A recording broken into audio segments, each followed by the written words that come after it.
see if you, Okay. I'm in a practice session, so, that is So you open. want Practice, or we're gonna do the. No, it's virtual? called the practice session. Okay, So I am actually not starting the webinar at this point, but Robert can get in. I haven't heard from him this morning. okay. Thanks. All right. And I'll get John in soon. Hi, Maria. John says hello. All righty. We're making it happen. Live and alive. Okay. Maria, see if you can get into the practice session. You're in as a panelist. Okay, I'm looking at my, So you can click the main webinar. oh, the main webinar, okay. Yeah. Let me get that. And I'll There we call go. Robert. Okay. Okay, he's, Oops. Did you hang up? No, I hit the wrong button. Hate when that happens. When you're in too big a hurry.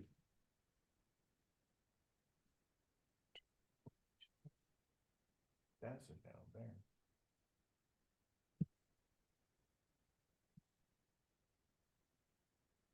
Art, you reach Robert Leroy, please leave a message. I'll text him. What do you want me to tell him? Well, I see Maria in here. What do you want me to text him? I think I see Robert. So, oh no, I see two people. So this looks great. I think I can see. Hey, can we get a sound check, Maria, on your side? Can you guys hear me? Lee, are you on? Yeah, I'm on. Okay, so my sound is on. And then I need to get John Giuseppe. John, if our backup will be, we can try to use my phone. I got the invite. Yeah, I know you got, yeah, well, you could use your phone then as well. That's your backup. If we can't get the laptop working. Let me just see if Max's laptop is open. Walking away for a minute, Lee. Good.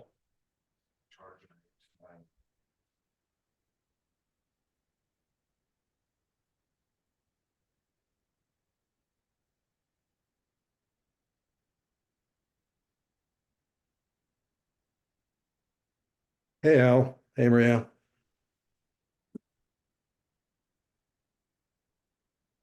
Can you hear me? Yes, we have audio for you.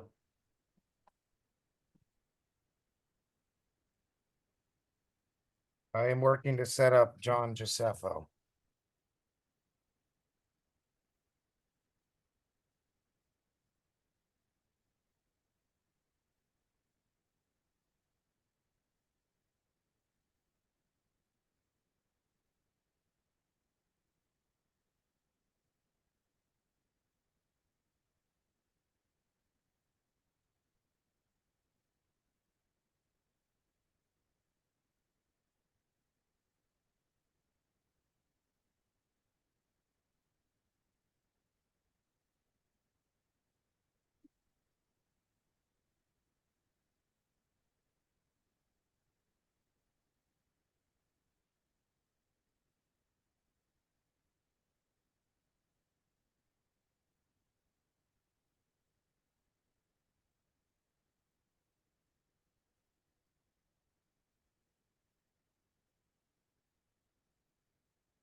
Where is? Can you guys, sorry, is that Maria in there? Can you hear me? No? So we don't have audio from Maria. Let me give her a call.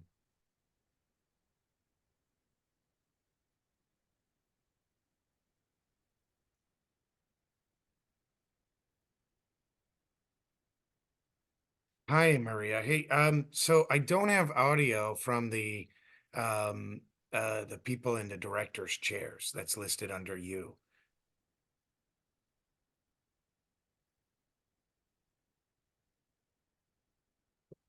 Okay, because what I can't is I can't hear him on the Zoom. I can hear Lee. And I can hear noise in the background, and that looks like our actor. I do not. Can somebody, can you guys hear me? Wave if you can hear me. I can hear you. I don't think the guy's No, sitting on. that's exactly right. Yeah, I'm on the phone with Maria here. So, sorry, is that, yeah, so Maria, we're not getting audio from yours. Lee, do you have a video for me? No, it's just black. Why is my screen blank? I did not stop my video. There we go. There you go. That's odd. Yep. Hi, sorry. There we go.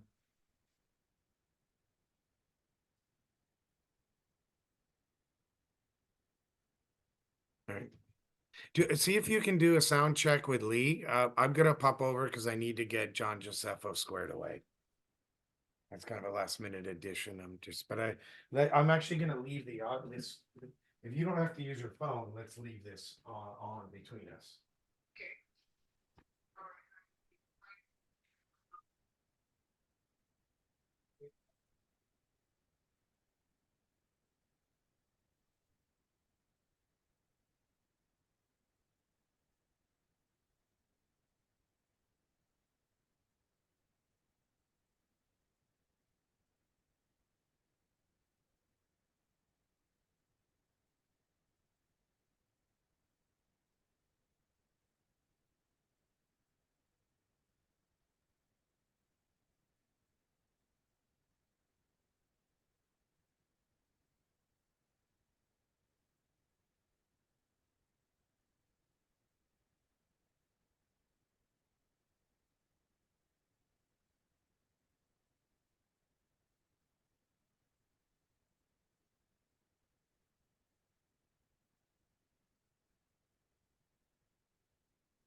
Check one, check two. I want to. Maria, I'm not hearing. Lee, can you say something? Okay. Yeah, Yeah, I can John hear, Josepho. Oh, he's connecting still the audio. I can hear Paul, but I think Maria is very faint. USBs are on. John Josepho, can you say something? Check one, check two. Something. Yep, thank you. Hello, hello. So Maria, we do have sound from Check John one, check and two. Lee. Off. Fuck. You are in a practice session. Check one, check two. Actually, square John away. He's in the other room. We might just use his phone. Is there a way I can turn on a light on the other side of me so I'm not complete, like 50-50? I look like I'm in a movie called Dark Gospels. Okay, and I'm seeing Yeah. No, Hi, buddy. I hear Thank everyone, I buddy. hear everyone else. Um, Okay, hold on. I'm sorry. Maria, are you talking to me? I'm sorry. okay. See, I don't know what mic I am. And I'll tell. Webinar.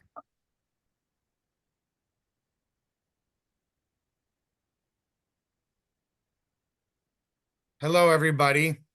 We're going to give it another 2 minutes or so in order for everybody to come in. And then we'll start today's exciting webinar. Participants are just coming in.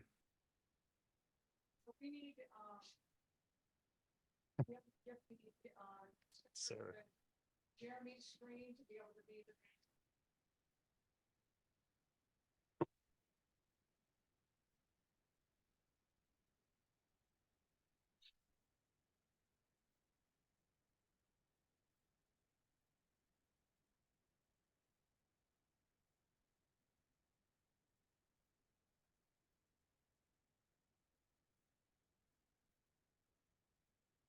So apparently what's on the screen is it Paul?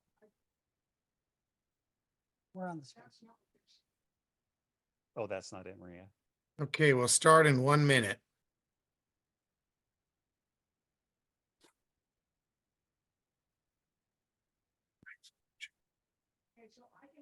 It's getting noise.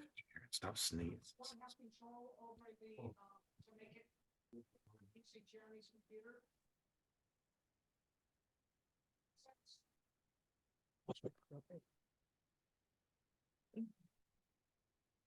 Jay, is there a main camera that we should book? The center one, okay.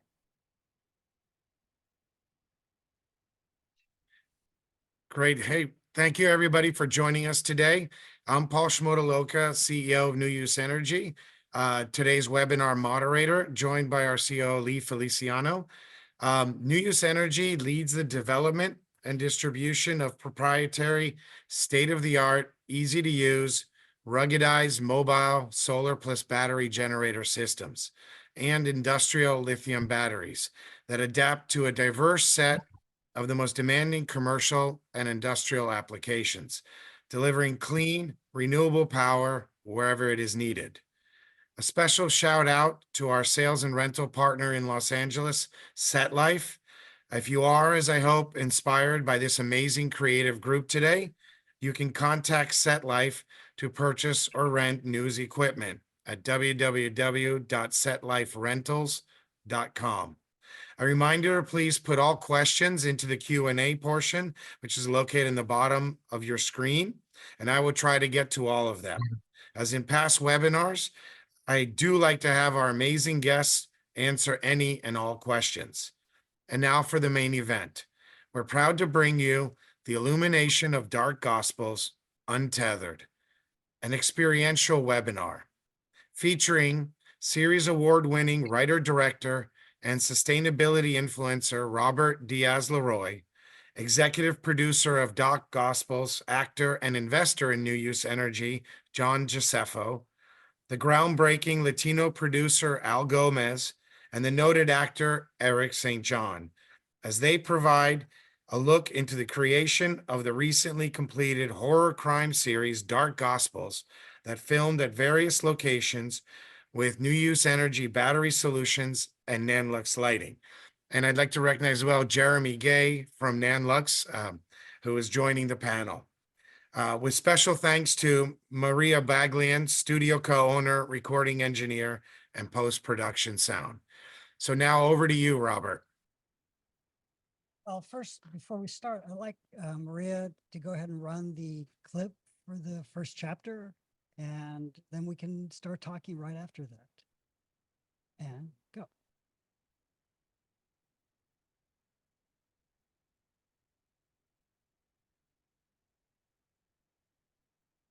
There's very little sound on this part, but the most important thing is that you look carefully at the images and where we're shooting in various locations. And under diverse inclement weather conditions. Why were we able to do that? Right now, what you're looking at is a 5 cam. Well, just watch it for a few seconds. I just really want you to concentrate on the images.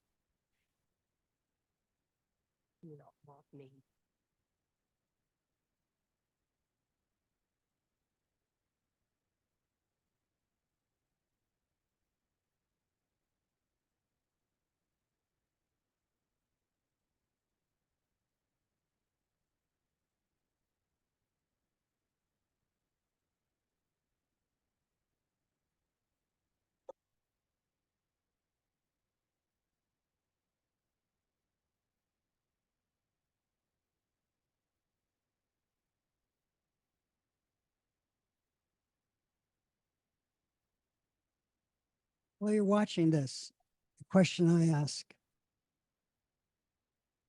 is, in horror, the most important thing is darkness. But to understand darkness, you have to understand light.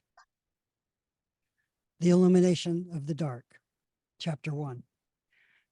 So to begin, I want to discuss with the people I have here, and actually the first person who's kind of very crucial in this is both Jeremy with Nanlux and NUE, because it was what changed. We had John Josepho, who has been a partner of mine, and we've been involved in making the series Dark Gospels. We were trying to say, okay, we've shot this one section, but we need to take it much, much further. And I was invited to come and see the lights at Nanlux. And at first, when I was invited, I go, I just am not interested in seeing another LED light. But when I came to Nanlux and what they showed me and what you could do with the light, I literally re-envisioned the completion of the series. I saw, oh my God, the potential of it was just limitless. But the one other component, say the light's great, but how do we get this lighting into remote sections, into unique places? Enter NUE. So it was John Josepho calls me, he goes, I've just invested in this incredible company and these batteries, and you think we can use these batteries with lights and everything? And so I went to actually Mark and Jeremy and say, hey, you guys, I need to borrow some lights and try some stuff out. Do you remember when we first had Yeah. this? Yeah. You know what? Well, it's funny because, it's been what, a year and a half, almost 2 years now. And it almost seemed like a seamless integration. I was like, how do we even get here? Because how do we learn that, hey, you can run our lights with NUE's BBGs ballast free, you know? I don't remember. I think you guys were the first ones where we actually made that application, because all we have, our power supplies are just switches. There's no inputs, the brains of the light, the drivers, none of that stuff is in our power supplies. So we're able to use the lights. You can go wherever you want. I mean, you were using it where you said you went in a state park and a trooper tried to kick you out until you realized, hey, these aren't generators, these are batteries, and it's not off gassing, it's not making any noise, it's not disturbing anything. So, I just remember when we first met, it was just like, I remember that day the wheels were turning for you, and you had a lot of ideas, and so Yeah, you just like, how about this? How about this? How yeah, about this? tons of questions, and then we released a few lights to you to go try out and do some tests, and you come back with footage, and you're filming all these different ideas and scenes that you were test shots and everything, and we even did some scenes around here. Well, we It's did. cool. I mean, so why is that? So again, going back to the Dark Gospels. I mean, dark is a confusing term in terms of lighting and storytelling. And because it's how you light it. When the high def cameras first came on the scene, a lot of people making horror was like, oh my God, I'm seeing too much in the shadows. Well, yeah, if you're just using this big flat light surface, but all of a sudden, when I came in and saw the 5K Fresnel, I go, and I remember you put it at the sharp edge. And when I was putting my hand up, I go, oh my God, this is a beautiful hard shadow. You can now light in this. And we're talking a 5K that's using like just under 10 amps. Yeah, Right? Yeah. yeah. Around nine amps. So you're going, And I'm used to, I mean, for all the stuff we've been filming prior to this, and, you know, John can testify to this, is that, you know, John, I had tons of big lights, and I go, John, I have all these big lights. Well, I'll help you pay for all these big lights because we have a bunch of big lights. And so John helped me cover the cost of all these huge lights. And all of a sudden, John called me up. He goes, you mean all those lights I bought are out of date? I go, We have a storage bin full of lights. That's true. Storage unit. Now we don't need a lot of them, most of them. It's pretty incredible, I have to say. When we ran into Nanlux, it's a brilliant combination. Yeah, and the new use energy, you know, portable batteries and rolling units. They're incredible. What the possibilities are and what we can do and what we're executing today. It's really remarkable. So I have to say it's a marriage made in heaven for us all. Yeah. but what I'll say about John, and this has been important, first of all, I know John, he came from a photographic background. And so he has a really good sense of visual storytelling, which became crucial in creating A Dance with Light. If you actually look at the way the story's structured, is we actually did a 10-hour shoot where John is playing a character who is a background from a photojournalist perspective, while using his strengths as a really excellent photographer. We were able, again, under the most unbelievable lighting situations, to capture incredibly naturalistic, scary images.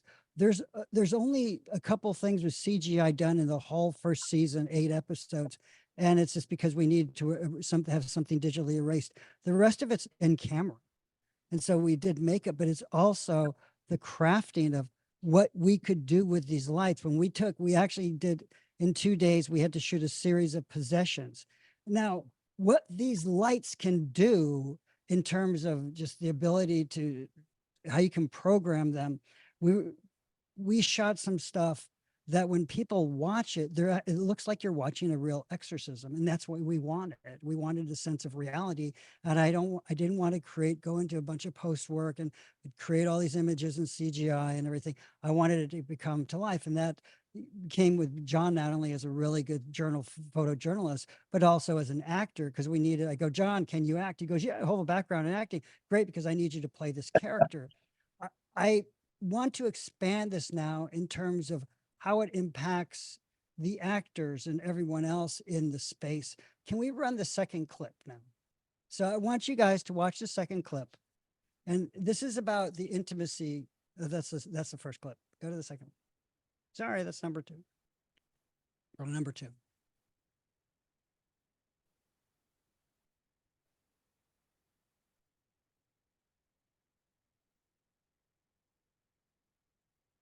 Same one. We have like a lot of computers running. So as she's okay. You want to check that real quick, Jeremy? Go from your Oh. Sorry. So while we're discussing that, what I want to go back is, as Maria's queuing that up, let's discuss acting in this kind of environment. Eric, what's your, Okay. So I'll start off with a story. Pull me back on track if I get too far off track here. But one of my first experiences in Hollywood was on Vanilla Sky, Cameron Crowe, Tom Cruise. And at the same time, I was doing a USC thesis film. And so one day I would do the thesis film, and then the next day I was in this big studio setting with all the equipment, all the lights and everything you could imagine. And what I realized was that the process, the acting process and the creative process is identical, whether it's a huge studio film or, you know, basically a thesis student film.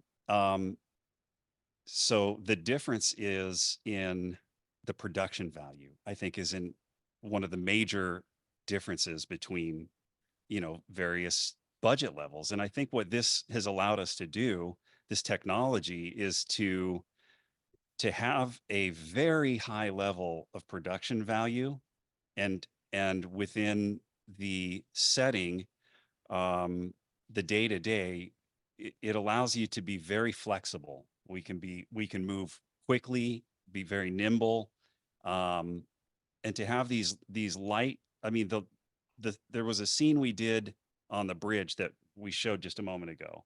It was a kind of a fight sequence, and it was literally one light, and it lit the whole entire bridge up as if it was daytime. And the control, Robert, that you had using that light, and this is all on a battery pack. So there was no generator needed. We had sequences where I was riding on a motorcycle and then pull up into the shot and have dialogue, start the motorcycle up again and exit. And without having a generator, that's a game changer. The dialogue, the ease of placement of the equipment, I think is a game changer. So, I mean, it was just a fantastic experience all around to be able I to wanna- shoot in the rain, not have to worry about lights catching fire, exploding. Well, It's I really very, want to very, add, it's a game changing, technology, I think. well, they're still running a little bit of technical difficulties.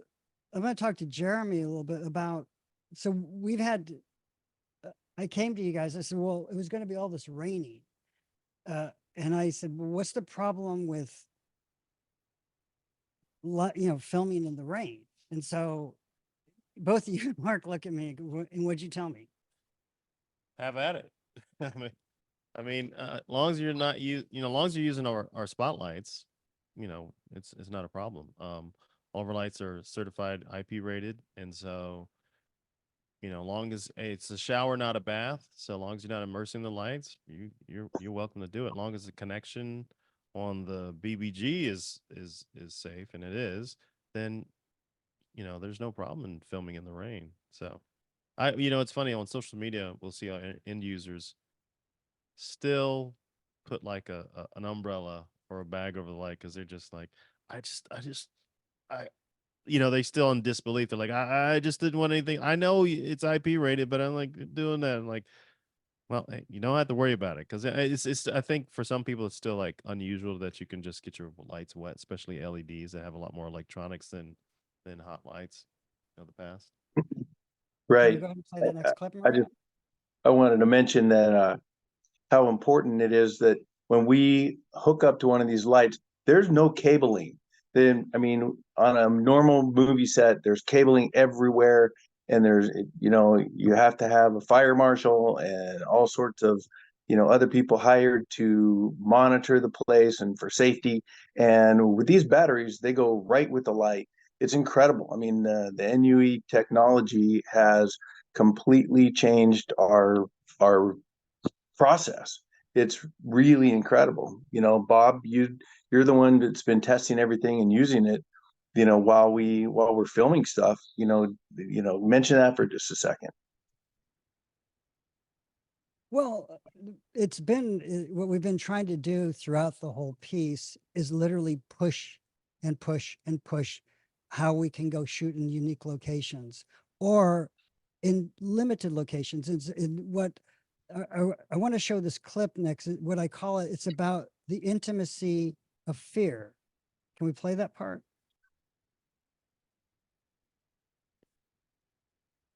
Is there sound on this one or not?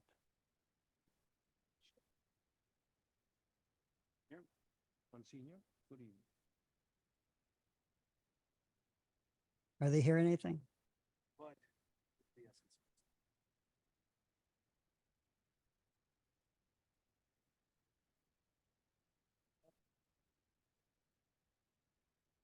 She left behind a letter that did not contain a very flattering picture of you at all, Father.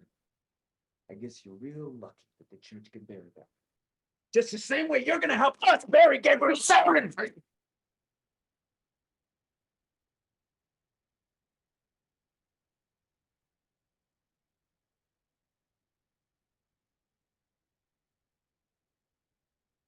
Fuck, dude. Stephen Somer, asking. Detective Vermont, also working on the Gabriel Sarah case. So I need you to come with me. Lie to me. I'm not lying. I told him everything I know. Did you happen to mention that you were approached to sell the footage of what you have shot and that you entered in negotiations? Don't even think saying it's not true because I know for a fact it is. To seek revenge over my sister's death, I made a pact. With a certain someone. Who? Who do you think? Who could do something like this? Who? The devil.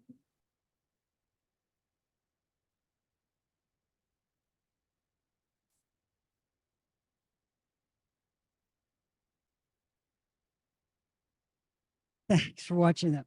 Well, why I call it the intimacy of fear with that particular piece, there's a really great scene between John and Eric that we literally parked on a bridge overlooking the Los Angeles freeway as this kind of out of focus background. And they have like a 7-page scene. And they have to be razor sharp in this, but I didn't want to interrupt anything. It's literally my wife, who's the DP on this, and myself in the car with Eric and John, and they're having to give this very complicated, that's a scene with Eric and you see John in it, very complicated delivery. So what we did, we used we have this tiny little NUE battery we put under the car, laid the panel right over the top of it, and we shot for a couple hours, and never have we been stopped, and we've been shooting all over LA. I mean, John, can you talk about that scene also? Oh, wow. It was remarkable. It was great because, you just were standing around on the bridge, directing, and your wife was out there with you. It just looked like you were standing around. And while we were, Eric and I were in the car, working on our dialogue and interacting, and it really was intimate. And I mean, I wound up with a gun against my head, and you got to watch to see what happens. But it was just the two of us, and it didn't feel like anybody else was around. It's not a complicated set. There was, a battery from NUE that's barely bigger than a car battery, sitting right tied up next to the wheel. Nobody would ever see it, and the light was dinky right up in front. And Nanlux has amazing technology that we can use you can light anything from what we did in that automobile to a giant intersection. If you had the rights to film in an intersection, in a city streets, it was brilliant. It was fun. And it was real. It felt really real to participate in it. So, while Eric and I did it, it was definitely intimate, to use, Robert's word. Hey, What do you say? Robert and Yes, sir. John, I have a question for John as a producer. So how did what kind of cost savings do you think you realized by using this? Oh man. If we had to buy more, well, I mean, have tens of thousands of dollars of lights that are sitting there. And I'm wondering now what to do with them all, because we have this incredible new technology that's better than that was, not just more portable and less obtrusive, that doesn't need as much cabling and all that, but it's also lightweight compared and mobile. Brilliant. So cost savings is, I don't think I could put a dollar on it right now, but 70%, I don't know, Robert, what do you think? It's more like it's actually in truth, but probably 95% cost savings, 95, if Not not to more. mention, we're not plugging in, we don't have to have a big noise making generator somewhere off in the distance where it's green energy. I mean, it's very, very intelligent stuff we've got now.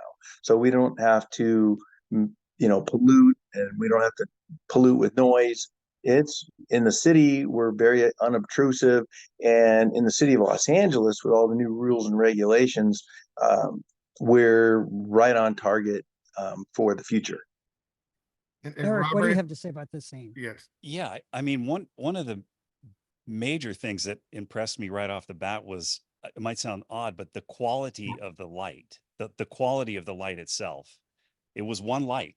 It was just one light and from overhead. And it was, you can, Robert, you were able to dial it in to get the exact quality and temperature that you wanted. And I thought and it was very fast too. Quick setup. And then we were off and running. Like you said, it was a 7-page scene dialogue. And John mentioned unobtrusive, the battery pack's small, and you literally, I don't know if you guys can't see it here, but the quality of, we have a light here. It's one light in this studio that that's lighting everything. So Yeah. I was really impressed with the quality of light and also to be able to move as a tight unit. One battery pack and a couple lights, and you can shoot anywhere really. So that was impressive. So the light that the battery that you're looking down at, that's the one, this goes directly, it's designed to go directly into the 1200 Evoque. I mean, it just locks right in. There's no inverter, there's nothing. We have Hey, shot. hey, Robert, can we ask Lee to maybe Yeah, comment Lee, on could that you and how talk he a little designed bit all about that? that? Lee, can you tell us, about, what goes into that? You're muted. You're muted. Still muted. Can you hear me? Yes. Now we can. So yeah, most LEDs operate off a native DC voltage, right? Direct current as opposed to AC. And typically generators produce AC power. And that's why you need that ballast or power supply, which Jeremy was referring to earlier, simply to convert that AC into DC. Now, a battery is DC. And so I credit, Nanlux with having that foresight the first time we were introduced by Robert to immediately come to the idea that, hey, can we just plug directly into your battery so that you don't have to use your inverter? We don't have to use our ballast. We eliminate two components. We increase reliability and we increase runtime because there's no conversion losses. So that's really the power of being able to run an LED light directly off a battery. And- What that does, in truth, it alters everything about location shooting. Particularly, Dark Gospels to me is like a John Cassavetes horror crime series. If John Cassavetes came up, he goes, "Oh, he would make this," and I like having the flexibility of working with a small, intimate group of very excellent actors. But what it also allows me to do is go shoot anywhere I want and into unique locations that otherwise would be impossible to shoot. The application and integration of this battery and also this particular light. Can you swing over and look at the light right here? So this light right here. Yeah. So we've been using, this is the 900, but we've been using the 1200, and we're probably going to be using the 24 someday soon because we just need to. This is a 5, well, the 1200 is basically a 5K. And what's this one equivalent to? So, okay, so this is the 900C, but the 1200 they were using for this film is the same housing. Yeah. So it's just the different internals. One thing I was just thinking when I was listening to you guys is like, okay, how did we get here? Well, the unique thing about NUE is that they went one step further. So to this point, a lot of DC power solutions for production lighting had been some kind of power station using primarily V mount or gold mount cells. And I was just remember the first light that we ever used for that was actually before the pandemic. So when I think back about it, and this is for another line that we had at that time. So for us to go from using V-mount batteries for lights that are far exceeding 300 watts, you're getting maybe an hour with a 1200 Evoke, with a combination of 4 V-mount batteries. NUE was the first one. It's like, okay, that's not really practical for 1 hour, and that gets very cost prohibitive to get so many V-mount batteries. They had one large power cell that they were able to use to run these lights for practical time limits, timelines to get stuff done. So I mean, with this one BBG kit, you're able to get like almost 4 hours with a 1200-watt bicolor light, and you'll get more than that with a 900 full color light. So that's not only are these guys been talking about how much savings it is, but it's like, what's your footprint? Like, how big of a truck will you need to get on set, or maybe your personal vehicles when you only need to bring a few of these and not dozens of them. So Let's, on that note, let's go to the next video. Yeah, that Watch is, this. and that's incredible what Jeremy was just talking about, because you could put that in the backseat of your car and the lights in the trunk and away you're going. And you set up in 5-10 minutes. I've seen Robert set up in 10 minutes, and we shoot and we break down and everything is away and we're driving away in 10 minutes. Now that is unheard of in the movie industry, when what normally takes hours for everybody to get set up and rolling. So John, on the going back to the cost savings question, that must have saved you guys a lot in your budget as an independent film. Tens, 20s, 30s of thousands of dollars. Would you agree with that, Robert? Hundreds of thousands. We did this regularly. This be literally, it was probably, if you added up the number for an 8-episode series, and these are very complete series, we're talking in the millions of dollars. The next clip I want you to look at, it shows 2 different things in each clip. It's the shot and then how we did it. So go ahead and play that, Maria.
Big crew.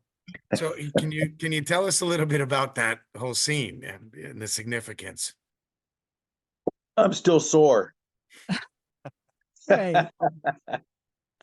Well, actually, uh, that's again going back to the idea of illumination of darkness. What's really important is creating an atmosphere, and one of the most important things. And I mean, for this particular series, it's a horror series, but it's also a crime series. So it's talking about several people's murders in the course of it. At the same time, there's a, as John put it very correctly, supernatural religious horror that is interwoven into the whole pastiche. And so what we're trying to do is always create a dense atmosphere. We're trying to create a sensation. When the fight sequence at the end, I mean, we were able to set up the, and and saw how we lit it. I mean, basically, we put that 1200 at about 8 feet in the air and shot it across the side, illuminating where the actors need to be, but it gives a good sense of where a street light. But then it also allows me to have this beautiful illumination of the edge of the 6th Street Bridge. I mean, what we're able to paint, to me, it's painting. To me, it's John always says, "Oh, when's this going to be done?" Well, I feel like Leonardo. I'm painting this thing. So John just went, "Okay, we got." And I agree, we're getting it done. But he's allowed me the flexibility to paint. And what I consider this to be is some of the greatest paintbrushes ever created. It took how many days of rehearsal, Eric, to do the fight sequence? Well, it was a planning out phase of, we discussed what you wanted it to. It was a plan. Sorry about that microphone. It was a planning out phase discussing what you wanted and how you wanted it to look. You wanted a gritty, you wanted it to look realistic, not polished, not slick, very rough and like maybe a street fight would look. And so that was the planning phase. And we spent a day on rehearsal. And when we got there to shoot, I mean, we did it actually very quickly. You saw in the clip, I think it was just one light and the batteries in the back of the car. And that light, when you turned it all the way up, that whole bridge, I mean, it wasn't for the shot, but just as an example of how much light that light could put out, it lit it up like daylight. It was interesting. I don't know if I'm supposed to say this, but while we were there shooting, Oh, yeah, that's exactly what happened. yeah. So, and this also speaks to this technology and the compactness of it, and the ability to, if one wishes, to shoot guerrilla style. And we were filming, and the police car rolled right up and kind of stopped, looked at us, nodded, and kept right on going. And so it's like we didn't, it was a thing where we didn't call undue or unnecessary attention to ourselves and the shoot and what we were doing. So I think that, again, talk about the game changing, especially for independent filmmaking, also for a studio who wants to save money, but it minimizes the things you need. John mentioned the cables. There are no cables running across that the actors in a fight sequence could trip over walking to their marks. There's no cables. So that's nice. It makes a difference. Eric, question. What did you feel like at first when you saw it? Compared to your previous experiences? And then obviously you feel great about it now, but I'm curious how you felt when you first saw it.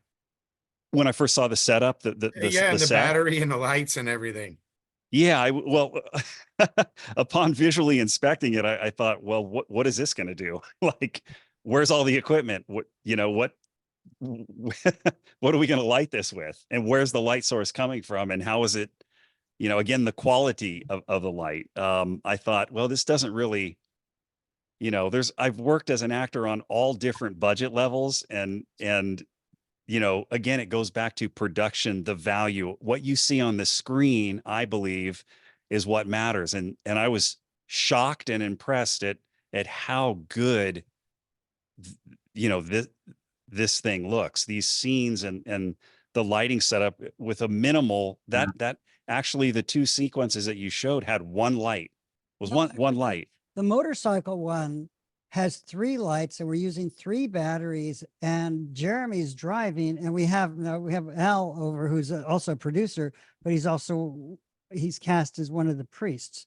And what's nice, that's complicated about this shot, it's a dialogue scene. So we put the 1200 in the back of Jeremy's pickup truck. We put 2 900s, and we have them with color. One's dialed into blue, one's to a red.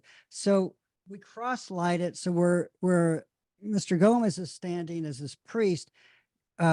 He's off to the side of the road. So we basically, it's a oneer. So Jeremy's driving, Heather's in the back of the truck, and she's giving this beautiful front shot of Eric coming down the street. Then he pulls over to the side without ever, Jeremy turns off his engine.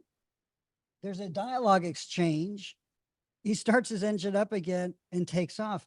So the only thing we had to cut in all of that to even get this incredible dialogue was the engine of the car. I mean, and it was, and what you kept on doing other more complicated shots driving. What was that? I mean, just think about what he did. I didn't know that was in the movie.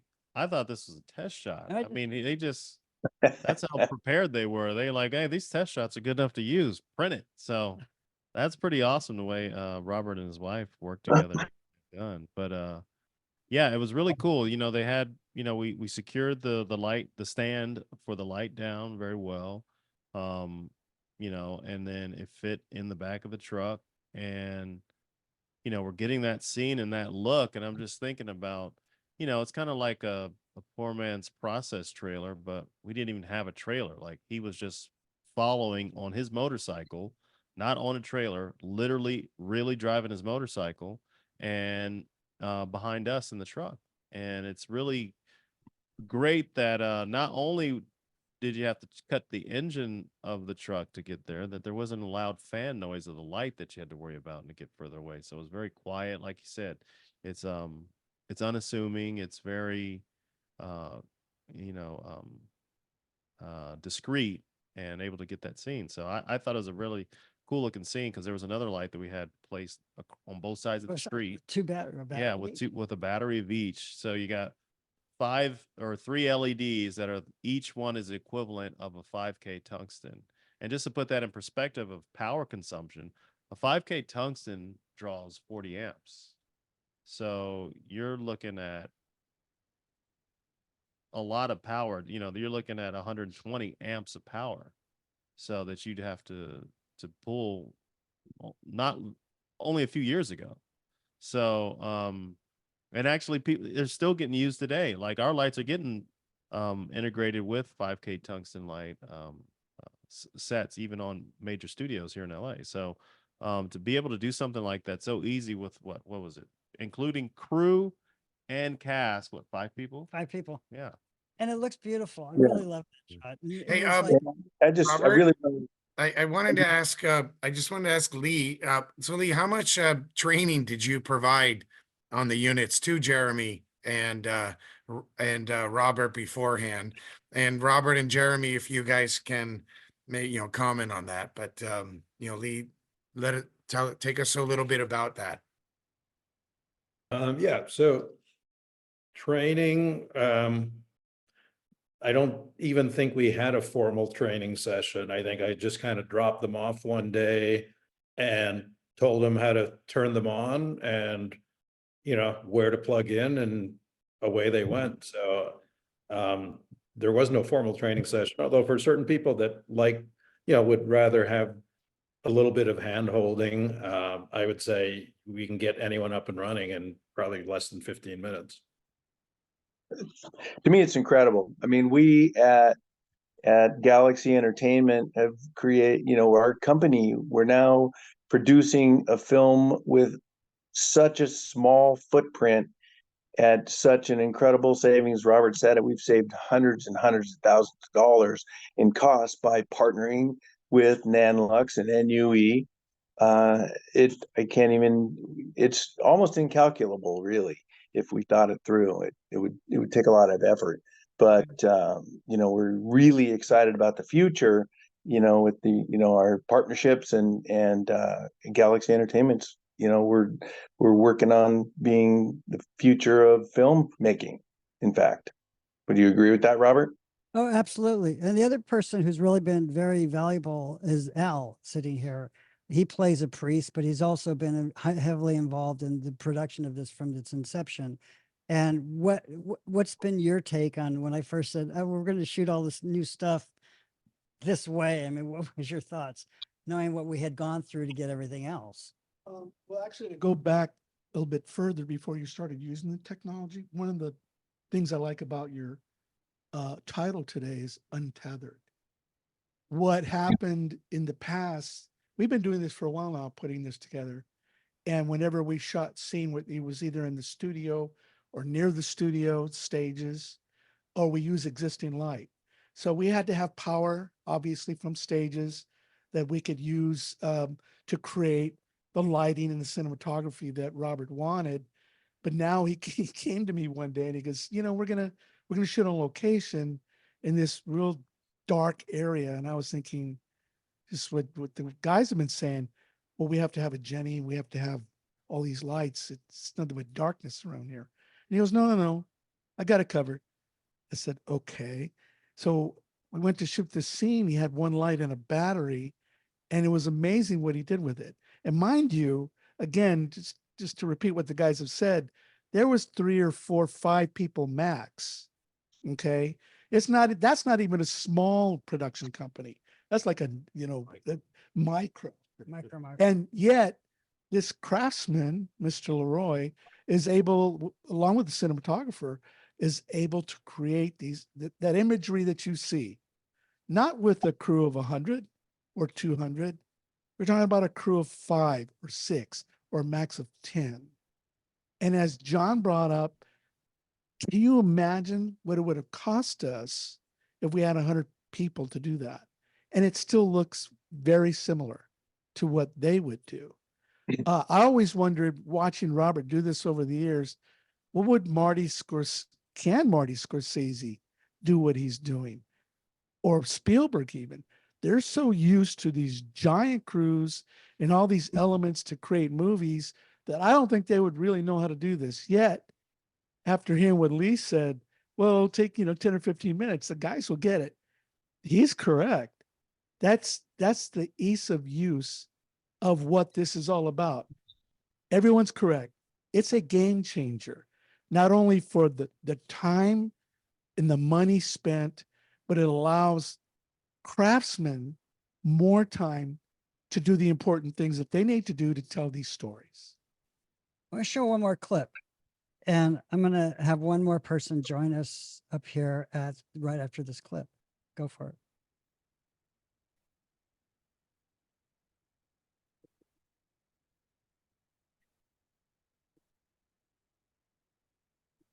We saw that. Go through 12 puncture wounds. Orange. It's not.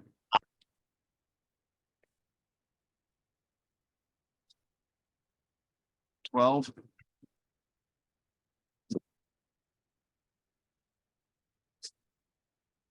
I didn't think it was.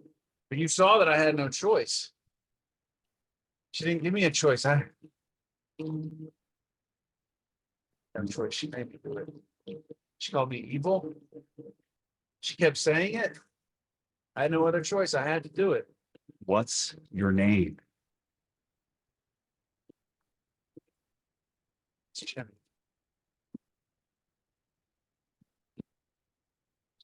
Okay.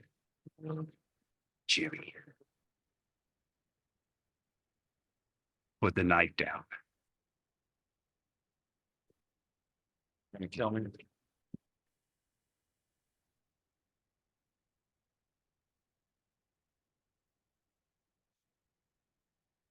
So John, as producer here, sorry, are we still in the clip? Oh, So we have 2 subjects. Gonna kill me.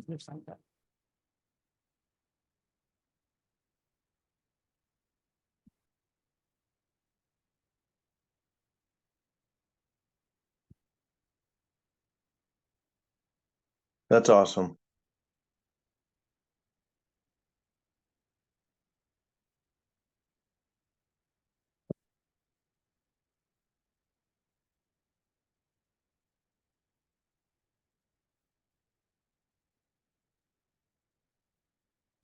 On on that happy note, it is illumination of darkness. You know. Over here is our girl that Jayden, who came on. She's the one who ends up dying. It required a lot of her in a way because there's some dialogue that she has to really deliver when she dies, and she was such a delight to work with. But it was also, we're out in the middle of nowhere in the dark, right? Well, what was the experience for you like? I thought it was kind of scary at first because I thought it was kind of scary at first because it was my first time doing anything like this. And it was like really, really dark and cold. And also going back to the lights, I was like so confused because he brought one light and it's like complete darkness in the middle of nowhere. And all of a sudden, like I'm blinded because the light is like so bright and it can just like go on for so long. It's just so cool. Did you have fun dying? Oh yeah, I had fun dying. Cool experience. And you just came back last, when did we shoot that? Like 4 days ago? Yeah, I think just the other day. We just shot the whole sequence in Santa Monica Pier. We literally shoot this complicated 3-page scene. Then I needed the ghost girl to come back and take him to his own suicide. And so, she returns from the dead. So we don't kill her completely. There's a soul, but it just gives, you know, the beauty of, to me, film. I love filmmaking. I truly love filmmaking. I love the experience of it. I love telling stories, but it's a collaborative medium. And, you know, it's part of it, the unification of all people. I mean, having met Jeremy and Mark Bender a year and a half ago, that allowed me to re-envision the process. But, you know, that being said, we haven't mentioned the one factor that was almost as equally as important and is a byproduct of this. It's sustainable. We've actually been, you know, using solar power to recharge these units. And so it's not only great technology that has saved us literally hundreds of thousands of dollars, but it's also sustainable. That's the bonus. It's not like we came out and said, oh, let's just make a sustainable light and try to make it as good as anything else, but it is as good, right? I mean, You know, I was just watching this last scene, and one of the things that comes to mind is that we've had 2 shifts in our industry that have altered the landscape significantly. The first thing was COVID, where we had to have much smaller crews, because of social distancing and all that other stuff. And then, you know, the work stoppage kind of hurt a lot of budgets, and they had to get smaller, so they had to have fewer people. The second one was a strike last year, another hit to the budgets. We had to have smaller crews and less things is available. You know, what we've reiterated over and over again is that, hey, what you're able to accomplish with a much smaller crew, with fewer lights, with fewer accessories to maintain and power these sets is smaller and is less expensive. And I think it's kind of like this combination is uniquely positioned to help these productions and these studios navigate these tougher times where they have to do a lot more with less. but it's That's true, less, Jeremy. not at a quality level. Yeah, and not at the expense of quality. Yeah. Robert, So they still John gotta do wants good to stuff. add something. Yeah, that's really Right. true. I agree with Jeremy completely. It's see the battery packs from NUE, you know, one you can carry around with a handle, and the other one, you know, several other ones that you can rent stuff, like Paul was saying in the beginning. You can just roll it along, you know, on a sidewalk or roll it behind you. It's almost the same size, the one that we showed in the beginning, as a carry-on piece of luggage that you can put in the overhead of an airplane. literally. That's the size of it, but you could run a set for hours. It's phenomenal. And, you know, the footprint's small, you know, how green we are, you know, you can save on permits for, you know, film sites, you know, location shooting. Basically, you're almost invisible. It's a phenomenal new combination, and you know, the 1-2 punch that Jeremy talked about, you know, that has changed things. There you see it right there. Pretty remarkable. Hey, Lee, if you could comment a bit about the weight and cases and you know, the portability of not just the DC. Maybe if you could talk a little bit, help summarize just a little bit about how many kilowatt hours and how long it runs the Vogue 1200s, etc. Well, the question of how long, which gets asked all the time, depends on how much light you need, because the LEDs are controllable in terms of, you know, the intensity. So anecdotally, what I've heard from Robert and others is, you know, anything from several hours to the entire day, pretty much. You can run a light off a single one of our batteries.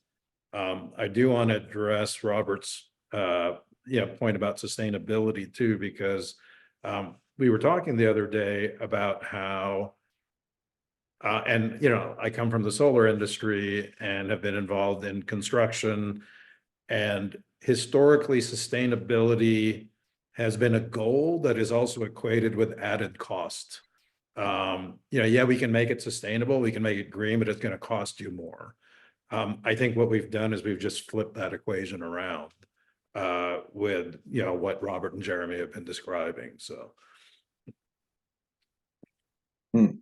I totally agree with that. You know, I kind of had a discussion. I was just meeting with the members of the local 600 sustainability a couple of days ago. And one of the issues that everybody's confronted by, oh, how much is it going to cost? We can't convert. We don't do this. I go, well, what if I could show you where all the savings are? You know, I got into the DGA as a UPM. I'm a director, but I also have my grounding in this UPM and what does it cost to run stuff. And not that I'm not an advocate for like getting rid of jobs. I'm an advocate for filmmaking. So if we can increase more films being made and getting everybody back to work, if we can make it affordable or reduce certain costs of deployment, certain costs. I mean, there's a big cost savings that's real. It's not like we're fabricating this number. I wanted to show by doing this. It's not like we went out to make a sustainable production. It's a sustainable production by the fact of how we did it. It's not, you know, it's not like with intent. It's just the fact of how we did it. That's just the real situation. So what's important is that we care about our environment. We care about how we make films. We care about the content. We care about quality. We care about filmmaking. And that's what I care about. And I want people to feel like we're not being adversarial. They should welcome, if they want to try our technology, please. That's why we made the show also, is we're trying to push the envelope of storytelling. And we try unique ways of doing it, but having a really great collective group, including NUE, including Nanlux, who's been incredible supporters. This is how we can do it. And that's the future. And to me, I feel better off for being part of it. And you know, the day that John called me up and said, hey, I just invested in this company, you should check this battery out. It was literally a week after I met Jeremy and Mark. And I go, oh my God, the piece is connected like a thunderbolt. And it is the future. And I love it. And is there any other questions that people have on the outside? Because we have only a few minutes, I think. We're I wanna- coming up on the hour, and so I'd like to do just to go ahead, John. I just wanted to point out that this opens the door for so many more filmmakers to participate in our field, you know, at an affordable cost. It really does. You know, we're laying the groundwork here at Galaxy Entertainment with our partners for others to participate in filmmaking. Robert just said it, you know, in a different way. I wanted to say how important that is to us, that we we pave the way for others to participate in filmmaking. That we have such passion for. That's a perfect segue to, so John, you were going to be my first to say, what one big takeaway that you had from this experience. I'd like to go, Lee, if you could just give us one quick, very short takeaway from what you heard today. And then if we could go, Jade, right to left, Robert on the panel, and Robert, you close, please. So Lee, if one key takeaway. Yeah, I think it's something that I've already heard before over and over again, but just, reinforces the fact as the last thing we mentioned, which is, I think we have changed the equation for what creating a sustainable production means. And, rather than there being a premium associated with it, it's actually, the icing or the cherry on the top, so to speak, because you can do it and actually save money, and do it quicker. That's awesome. Robert, if you don't mind moderating the last bit, if you could ask everybody to give a final closing sort of takeaway. I'll start with Jeremy because he's our light guy. I mean, what was your takeaway? That I think this is only the beginning. I think, we're seeing these small, indies doing it, but I think it's just a matter of time when you're going to see the bigger productions using these principles and tactics that you're doing. You're kind of the pioneer of all this, so I think it's going to see more and bigger things. But I think this opens the door for people in the same space to be able to do more of this and do good work, and not at the expense of quality, because they don't have the budget to do it. This lowers the barrier of entry to do great work. It's just the creatives have the opportunity to bring to life. It's only as good as the end user, but the cost is going down. The footprint is becoming a thing of the past, or significantly being reduced. So I'm very excited to see what comes next. Yeah. Eric, you swing over to him. Yes, one of the big key takeaways, I think, is, like you say, Robert, we love making movies. And for filmmakers out there, this really opens up the space to create the opportunity for filmmakers to contribute, and to add to the filmmaking craft. Time and money, is always a consideration. This greatly reduces the cost, which makes it more feasible for more people to make their films, and creatives to add to the filmmaking process to make it real, because it's now affordable. I think that's one of the main, and also without sacrificing quality. The production value is always paramount in anything you do, and this really greatly enhances the production value on any shoot. I mean, we saw it countless times in what we were doing. I was just so impressed with the production value. It looks like, just as good as anything that I've seen. That's the impressive thing, is I would say the production value. And because we are talking about the future, the word sustainability means that we can sustain ourselves as a people, as a society. I think the voice of youth, what do you think of how important is it that we think about when we film that it's part of what the environment, how we shoot? How important is that we can get a single on her? Yeah. I think it's really important for our future. Like environment wise, I feel like it would help us teenagers more in the sense, and just the lighting and how the way things that are done, it can just showcase all these new things to teenagers or kids, and it can show them what they can do, what they want to do. And I really just think it's amazing, because not only are we showing adults, but we're showing like people my age, like how much we can accomplish and what our future can show and hold for us. I can't beat that one. So She kind of said it all. Again, I want to thank you guys for joining us for this last hour. It was, to me, this is important for us to disseminate this information because we care about it. Part of the purpose of having a webinar is that we take you somewhere where you haven't been. We show you something you haven't seen. We express ideas about the future, and we show you pathways to how to get there effectively. So on that note, again, thank you so much for joining us. We appreciate all your time. Thanks. Thank you to all of our panelists and guests. Appreciate it, and for your incredible insight. Thank you.